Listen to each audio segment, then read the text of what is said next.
عمران خان بنا نکاح کیے ہوئے ایک بیٹی کے باپ بنے. اب انہیں اس سلسلے میں باضابطہ تصدیق کرنی ہے یا تردید. دیکھتے ہیں وہ تصدیق کرتے ہیں یا تردید یا خاموش ہی رہتے ہیں. حکومت کا 1 سال سے زائد عرصے کا اقتدار ہو گیا ہے، مگر اخباری اطلاعات کہتی ہیں کہ اس دوران بجلی کی پیداوار میں 1 میگا واٹ بھی اضافہ نہیں ہوا. کراچی کے نصف سے زائد تعمیر شدہ 2 فلائی اوورز اور انڈر پاس حسرت کی ایک تصویر بنے ہوئے ہیں. کلفٹن ہی نہیں بلکہ کراچی کے پورے شہری انہیں دیکھ رہے ہیں اور آج اس سلسلے میں عدالتی سماعت بھی ہوئی ہے. شہر کراچی میں اب تو نہیں لیکن اب سے کچھ عرصے قبل ڈاکٹرز کی بڑی تعداد کو نشانہ بنایا گیا ہے. اس سلسلے میں ایک تحقیقاتی رپورٹ ہم آپ کو دکھائیں گے. طالبان کے خلاف کراچی میں آج بھی پولیس ایکشن جاری رہا. آج پولیس مقابلے میں 3 طالبان مارے گئے. آج ورلڈ کپ فٹ بال کا سنسنی خیز سیمی فائنل برازیل اور جرمنی کے درمیان کھیلا جا رہا ہے. پوری دنیا دلچسپی سے دیکھ رہی ہے اور پاکستان میں کراچی کا لیاری آج کل ایک منی برازیل بنا ہوا ہے. السلام علیکم، میں ہوں کامران خان. سیاست کے موضوعات میں سر فہرست موضوع ہے جناب عمران خان کی ذاتی زندگی کا وہ باب جو کہ شاید وہ اور تحریک انصاف چاہے گی کہ اس پر پردہ ہی پڑا رہے، کیونکہ اس سلسلے میں عمران خان نے اس سے پہلے بھی اور آج بھی اس کی باضابطہ طور پہ تردید یا تصدیق نہیں کرنا چاہتے کہ وہ دراصل بنا نکاح کیے ہوئے ایک بیٹی کے والد بنے. اس سلسلے میں یہ بات اب عام ہو چکی ہے اور اس سے پہلے بھی کئی بار سامنے آئی. کل سابق چیف جسٹس جناب چودھری افتخار محمد کے صاحبزادے ارسلان افتخار نے اس سلسلے میں ایک پریس کانفرنس کی اور اب انہوں نے الیکشن کمیشن آف پاکستان کا رخ کیا ہے، جہاں پر ان کے کاغذات نامزدگی کی بنیاد پر وہ یہ ثابت کرنا چاہتے ہیں کہ عمران خان نے اپنی بیٹی کی پیدائش جو کہ بنا نکاح کی ہوئی تھی اس کو چھپایا ہے اور اس طرح سے وہ آئین کی شیخ 62 کی کو انہوں نے اس سے انحراف کیا ہے اور اس لیے انہیں پارلیمنٹ کی رکنیت سے نااہل قرار دے دیا جائے. بہت سیریس معاملہ ہے، نہ صرف یہ عمران خان کے لیے بلکہ پاکستان کی سیاست کے لیے بھی، کیونکہ پاکستان کی شیخ 62 میں اس طرح سے کسی بھی سیاسی قائد کے خلاف کارروائی نہیں ہوئی ہے. جناب عمران خان اس سے پہلے اس معاملے پر خاموش ہی رہے ہیں. باضابطہ طور پہ انہوں نے اس کی تصدیق یا تردید نہیں کی ہے کہ ٹائرین جیڈ نام کی بیٹی ان جو پیدا ہوئی تھی وہ ان کے اس تعلقات کے نتیجے میں تھی جو کہ بنا نکاح تھے. اس سلسلے میں باضابطہ طور پہ ان کی سابق دوست سیتا وائٹ جن کا پورا نام اینا لوزا وائٹ تھے ایک باضابطہ بیان بھی دے چکی ہیں. اب سیتا وائٹ اس دنیا میں نہیں ہے. سن 2004 میں ان کا انتقال ہو چکا ہے، لیکن سیتا وائٹ اپنی زندگی میں مسلسل عدالتی کوشش کرتی رہیں اور جدوجہد کے نتیجے میں انہوں نے امریکہ کی ایک عدالت سے یہ حکم حاصل کر لیا تھا کہ ان کی بیٹی کے والد عمران خان ہی ہیں اور اس سلسلے میں ان کا ایک بہت باضابطہ بیان تھا جو کہ اب بھی ریکارڈ پر موجود ہے. I am only here because I have been publicly challenged by Imran Khan's statements to the press, which appear to allege that he is not the father of my daughter, and that I should go, quote unquote, to the courts to prove he is the father. This entire situation is deeply painful and sadly disappointing for me. Since my child's birth 4.5 years ago, my past conversations with Imran allowed me to trust his words that in time he would personally acknowledge to our daughter who her biological father is and why he couldn't be in personal contact with her all these years. I have never asked for anything of Imran. Now I ask only for the truth and for the rights of my daughter. یہ تھی سیتا white جو اب اس دنیا میں نہیں رہی. 1959 میں امریکہ میں پیدا ہونے والی سیتا وائٹ کے والد لارڈ بیرن وائٹ معروف بزنس مین تھے. 1985 میں عمران خان سے برطانیہ کے آکسفورڈ یونیورسٹی میں سیتا وائٹ کی دوستی ہوئی تھی اور 1992 میں ایک بچی پیدا ہوئی تھی جس کا نام ٹائرین جیڈ رکھا گیا تھا. 1995 میں لاس اینجلس کی کورٹ میں دعویٰ دائر کیا گیا کہ ان کی بچی کے والد عمران خان ہیں. 1997 1997 میں لاس اینجلس کی کورٹ نے فیصلہ دے دیا کہ عمران خان ہی اس بچی کے والد ہیں، اور اس کے بعد 15 مئی 2004 کو سیتا وائٹ کا انتقال ہو گیا۔ اس کے بعد کئی مواقع پہ اس بچی کی تصاویر سامنے آئیں، اور ان میں وہ تصویر بہت اہم تھی جو عمران خان کی سابق اہلیہ جمائمہ خان کے ساتھ نظر آئیں، جس میں جمائمہ خان نے اقرار کیا کہ دراصل یہ عمران خان کی ہی بیٹی ہیں، اور جس کے ساتھ ان کی یہ تصاویر منظر عام پر آئیں۔ اس حوالے سے بہت اہم جو دستاویز رہی ہے وہ دراصل وہی عدالتی فیصلہ ہے جس کا ذکر بارہا سامنے آ رہا ہے، اور یہ عدالتی فیصلہ superior court of the state of California نے دیا تھا 1997 کو، 13 اگست 1997 کو for the county of Los Angeles. اس عدالت نے یہ فیصلہ دیا تھا۔ اس میں اینا لوزا وائٹ یعنی سیتا وائٹ پلینٹف تھی اور عمران خان ڈیفینڈنٹ تھے، اور جس کے بعد عدالت نے، جس کے جج لاس اینجلس کی سپیریئر کورٹ کے اینتھنی ایس جونز تھے، انہوں نے فیصلہ دیا کہ عمران خان ہی دراصل اس بچی کے والد ہیں، اور ایک پیٹرنٹی سرٹیفکیٹ جو ججمنٹ تھا اس حوالے سے فیصلہ وہ انہوں نے جاری کر دیا، اور اسی وجہ سے اب یہ کہا جا رہا ہے کہ قانونی طور پہ یہ ثابت کیا جا سکتا ہے کہ دراصل عمران خان ہی اس بچی کے والد ہیں۔ اس سلسلے میں مغربی اخبارات اور میڈیا میں بھی خبریں بہت تفصیل سے شائع ہو چکی ہیں، اور اس سلسلے میں ایک بہت اہم صفحہ اول کی خبر نیوز آف دی ورلڈ میں شائع ہوئی تھی لندن کے اخبار میں، جو کہ اب بند ہو چکا ہے، جس میں تفصیل سے اس پورے اسکینڈل کو سامنے لایا گیا تھا۔ نیوز آف دی ورلڈ نے کہا تھا کہ اس کی ایک بڑی تحقیقاتی رپورٹ ہے، اور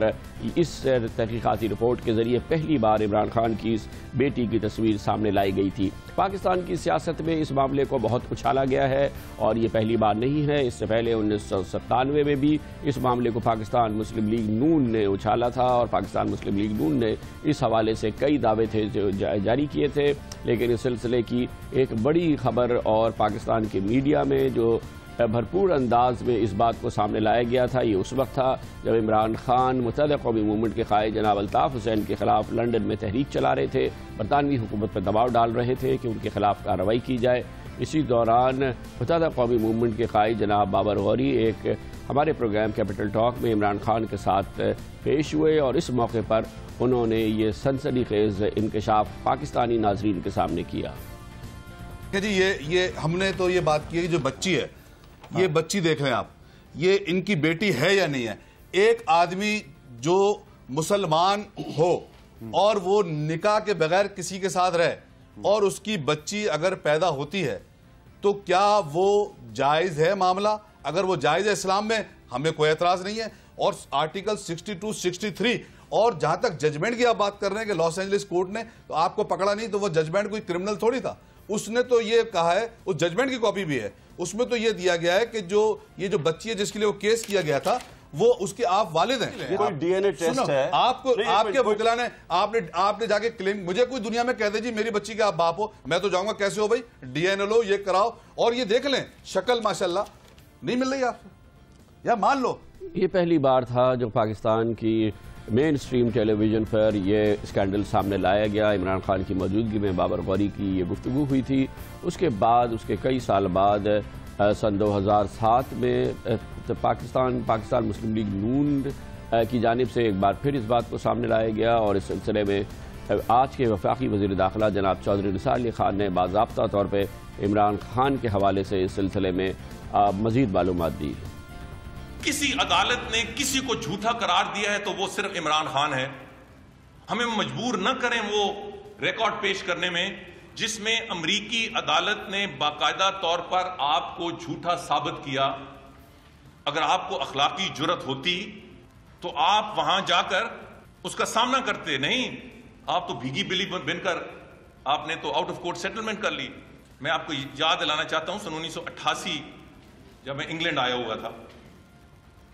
آپ کا میچ دیکھنے سسکس بھی آیا، اور پھر وہ جو آپ کی دوست سیتا وائٹ اس کے گھر ایک کھانا تھا اس میں آیا تھا، اور بھی کافی آپ کے دوست تھے۔ آپ کو یاد دلانا چاہتا ہوں کہ اس وقت آپ بہت پریشان تھے۔ اس حوالے سے جناب عمران خان نے کبھی کوئی تفصیلی تصدیق یا تردید جاری نہیں کی گئی ہے۔ مختلف ٹیلی ویژن انٹرویوز میں جب ان سے سوالات اس حوالے سے کیے گئے ہیں، براہ راست سوالات کیے گئے ہیں، تو ان کا مختلف جواب انہوں نے دیا ہے۔ کل کے ہم نے پروگرام میں آپ کو بتایا تھا ایک جواب جو انہوں نے ہمارے پروگرام جواب دے میں دیا تھا۔ ایک اور ٹیلی ویژن پروگرام میں ان سے براہ راست سیتا وائٹ کے حوالے سے، اس بچی کے حوالے سے براہ راست سوال پوچھا گیا تھا۔ Pakistan private T V channel پر یہ ان سے سوال پوچھا گیا تھا، اس کے جواب میں عمران خان نے فرمایا تھا، اسلام ایک چیز کہتا ہے، اپنے اور دوسروں کے گناہوں پہ پردہ ڈالو۔ یہ کیوں کہتا ہے؟ میں آج اپنا اناؤنس کر سکتا ہوں میری جتنی زندگی کمزوری ہے، اس سے کیا فائدہ ہوگا؟ معاشرے کو میں تباہ کروں گا۔ اس لیے ہمارا دین کہتا ہے پردہ ڈالو۔ یہ ہپوکریسی نہیں ہے۔ یہ آپ اگر میری کوئی کمزوری ہے، ضروری نہیں کہ میں سارے اگر بچے نوجوان مجھے فالو کریں میں سب کو کہوں آپ بھی یہ کریں۔ ایبسلیوٹلی۔ میں اپنی کمزوریاں دور کروں، میں نماز میں 5 وقت یہی پڑھتا ہوں، اللہ سیدھے راستے پہ لگا۔ اس کا مطلب کہ میں فرشتہ نہیں ہوں، میں انسان ہوں، اللہ نے بنایا، اور انسان کوشش کرتا ہے، اپنے نفس سے سارا وقت لڑتا ہے، اپنے آپ کو بہتر کرتا ہے۔ یقینی طور پہ اس بات کو کوئی ڈسپیوٹ نہیں کر سکتا کہ انسان ہمیشہ اصلاح ہو سکتی ہے، وہ توبہ کر سکتا ہے، وہ ایک نئی زندگی کو شروع کر سکتا ہے، اور اس سلسلے میں اسلام خاص طور پہ انکریج کرتا ہے اس قسم کی سچویشن کو۔ اور عمران خان کے اس جواب سے ہم یہ سمجھ سکتے ہیں کہ شاید یہ ان کے ماضی کا ایک باب ہے، اور جس پر کہ وہ کوئی بہت زیادہ اس کو اچھالنا نہیں چاہتے یا اس پر بات چیت نہیں کرنا چاہتے۔ یہ عمران خان کا ایک جواب ہے جو اس موضوع پر سامنے آیا ہے۔ باضابطہ طور پہ ان کا کوئی اس حوالے سے بیان ہمارے سامنے نہیں ہے۔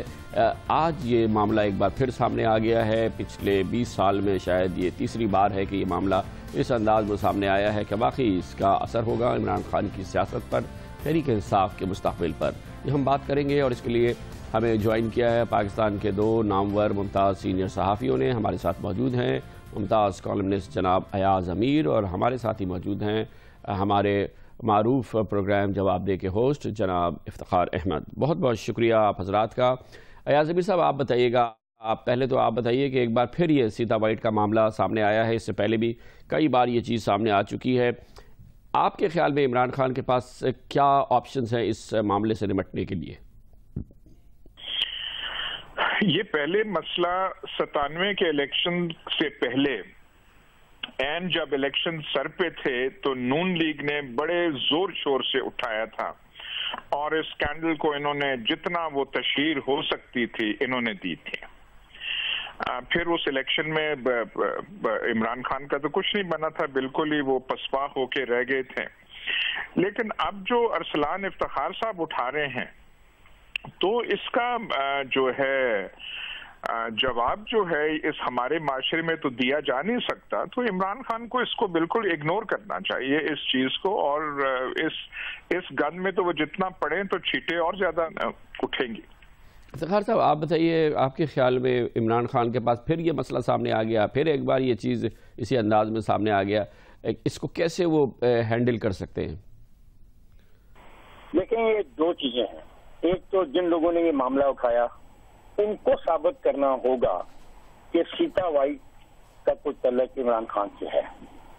جب وہ ثابت کر لیں گے تو پھر وہ اگلا سوال آئے گا کہ اگر تعلق ہے تو عمران خان نے اس تعلق کا اظہار اس فارم میں کیوں نہیں کیا کہ انہوں نے الیکشن کمیشن آف پاکستان کو دیا۔ تو دونوں صورتحال کو دیکھنا ہوگا۔ پہلے جو انہیں ثابت کرنا ہوگا، عمران خان کو کانٹیسٹ کریں گے، میرا خیال ہے وہ ایک بہت بڑی پاکستان کی سیاسی جماعت کے رہنما ہیں، اور اس وقت بقول ان کے پاکستان کی تقدیر کو بدلنے کے لیے اور ایک نئی پاکستان کی جدوجہد میں شامل ہیں، اور وہ حکومت کو ڈیفینسو کیے ہوئے ہیں، اور وہ مطالبہ کر رہے ہیں کہ جو انتخابی دھاندلی ہے اس کو تسلیم کیا جائے۔ وہ چاہتے ہیں کہ یہاں پہ انتخابات ہوں۔ تو یہ ان کو دیکھنا ہوگا کہ اگر یہ الزام ان پہ لگ جاتا ہے کہ ان کا ایک ڈیکلیریشن مناسب نہیں تھا، غلط تھا، سچ پہ نہ تھا، تو پھر آئین کے جو آرٹیکلز ہیں وہ ان پہ جو لاگو ہوں گے اس کے نتیجے میں کیا وہ ایک پارٹی کے سربراہ بھی رہ سکیں گے یا نہیں رہ سکیں گے۔ تو یہ تو آنے والے دن بتائیں گے کہ ڈیبیٹ کس طرف جاتی ہے۔ تو ایاز امیر صاحب، آپ کے خیال میں عمران خان کو اس معاملے میں خاموشی رہنا چاہیے، یہی آپشن ہے ان کے پاس؟ میں سمجھتا ہوں کہ کچھ نہیں ہوگا، اور ان کو اس چیز میں تحریک انصاف کو اور عمران خان کو خود اس مسئلے میں الجھنا نہیں چاہیے، کیونکہ جب آپ الجھ جاتے ہیں